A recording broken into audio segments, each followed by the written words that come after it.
Shalom Bapak Ibu dan saudara-saudara yang terkasih di dalam Tuhan. Kebenaran saat ini berjudul menghargai kesempatan. Saudara-saudara, tidak ada kedewasaan tanpa pengalaman dengan Allah. Ya. Tidak ada kedewasaan tanpa proses mengalami Tuhan. Mengapa? Karena justru pengalaman dengan Tuhan di dalam kehidupan itulah yang bisa mendewasakan Bapak, Ibu, dan saya. Tuhan memakai keadaan-keadaan yang tidak menyenangkan, bahkan bisa jadi menyakitkan. Hal itu digunakan untuk mendewasakan Bapak, Ibu, dan saya. Ini sangat bertolak belakang dengan harapan banyak orang, bertentangan dengan pemikiran banyak orang. Orang beragama itu supaya lancar jalannya, banyak berkahnya, enteng rezekinya, nyaman, aman, ya, lancar, dilapangkan jalannya. Tetapi ternyata Allah yang benar tidaklah demikian, ya.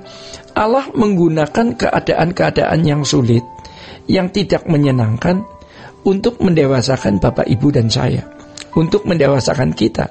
Dari hal itu kita bisa mengerti hubungan dengan Allah sebagai Bapa dan kita anak, hubungan antara kita dengan Allah sebagai gembala dan kita domba-dombanya.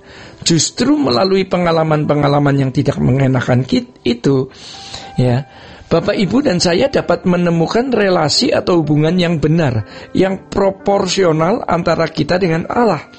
Di dalam Mazmur 73 akhirnya kita temukan puncak pengenalan pemazmur akan Allah yang ditandai dengan pengakuan, sekalipun dagingku dan hatiku habis lenyap, gunung batuku dan bagianku, tetaplah Allah selama-lamanya. Ini adalah pengakuan yang luar biasa, Bapak, Ibu.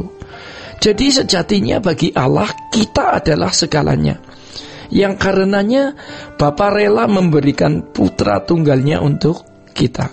Kalau Allah menjadikan Bapak, Ibu, dan saya biji matanya, anaknya, kekasihnya, mestinya kita juga memperlakukan Allah demikian. Allah segalanya bagi kita, yang ditandai dengan pengakuan seperti yang pemazmur tuliskan di dalam Mazmur 73 ayat 25 sampai 26. Ketika seseorang masih menaruh pengharapan dan perlindungannya kepada sesuatu seperti pada materi dunia, seperti pada penghiburan dunia, berarti orang itu belum bisa menjadikan Tuhan sebagai satu-satunya harta. Sangat sulit berbicara ini kepada orang muda atau orang tua yang sudah lama hidup dengan tidak menjadikan Tuhan sebagai harta kekayaan satu-satunya, tidak menjadikan Tuhan menjadi pokok keselamatan satu-satunya, ya. Tetapi kalau hari ini kita menyadari bahwa kita belum menjadikan Tuhan sebagai harta kekayaan satu-satunya di dalam hidup ini, ya, berarti kita masih diberi kesempatan untuk berubah dan mengubah diri, ya. Orang yang mengalami pengalaman seperti ini adalah orang yang mengasihi Tuhan, dan orang yang tidak bisa mengasihi Tuhan dalam waktu yang sekejap, ya. Jadi pemazmur ini bisa berkata, sekalipun dagingku dan hatiku habis lenyap, gunung batuku dan bagianku, tetaplah Allah selama-lamanya. Setelah si pemazmur ini melewati proses, dan tentu saja prosesnya menyakitkan.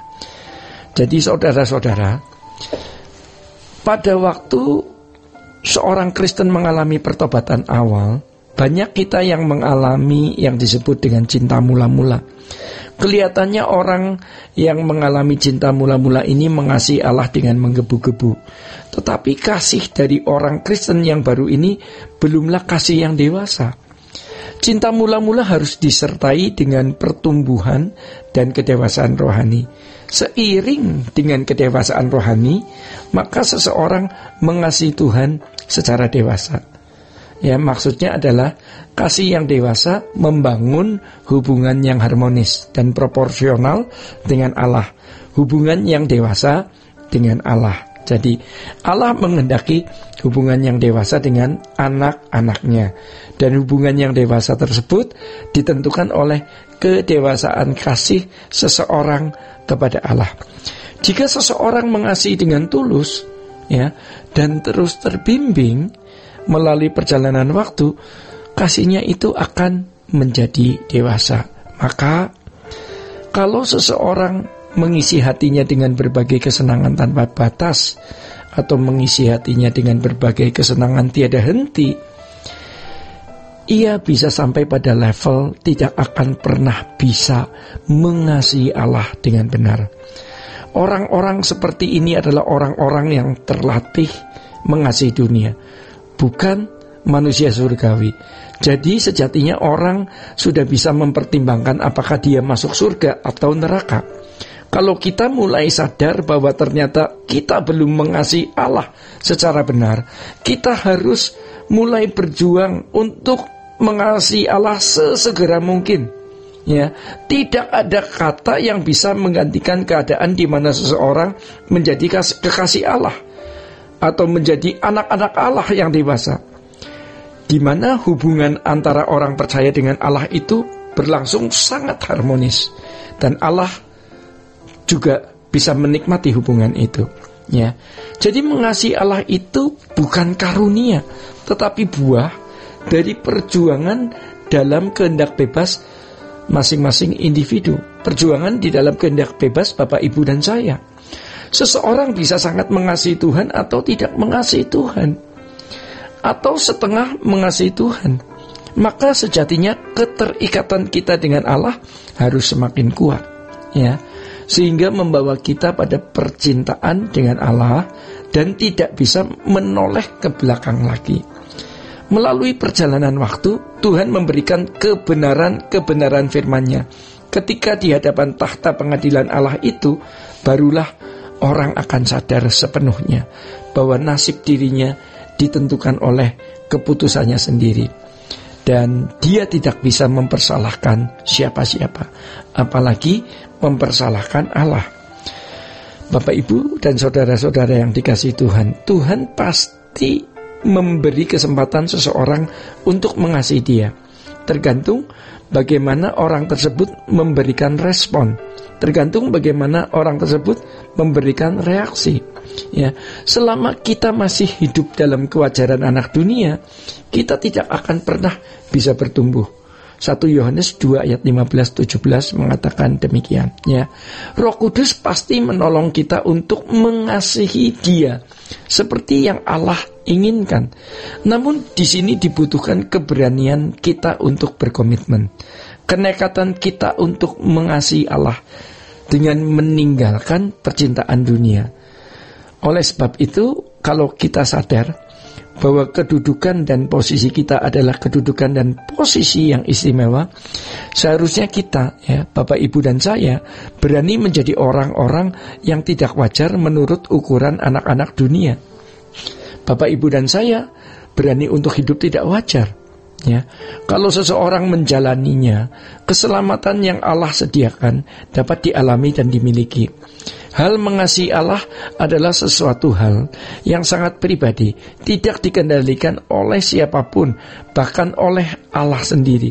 Masing-masing kita, masing-masing individu dapat menggerakkan hatinya untuk mengasihi Allah pribadi lepas pribadi. Ya. Suatu hari orang akan sangat menyesal ketika ia ada di hadapan Allah, karena menyadari bahwa selama hidup di bumi ini ia tidak mengasihi Dia, ya. Orang tidak bisa mengasihi Allah dalam waktu pendek. Ini harus kita sadari. Mengasihi Allah harus dibangun melalui perjalanan waktu yang panjang. Sebelum terlambat, mari kita mengasihinya dengan segenap hati, segenap jiwa, dan segenap kekuatan kita. Demikian kebenaran pada saat ini. Tuhan Yesus memberkati. Sola Gracia.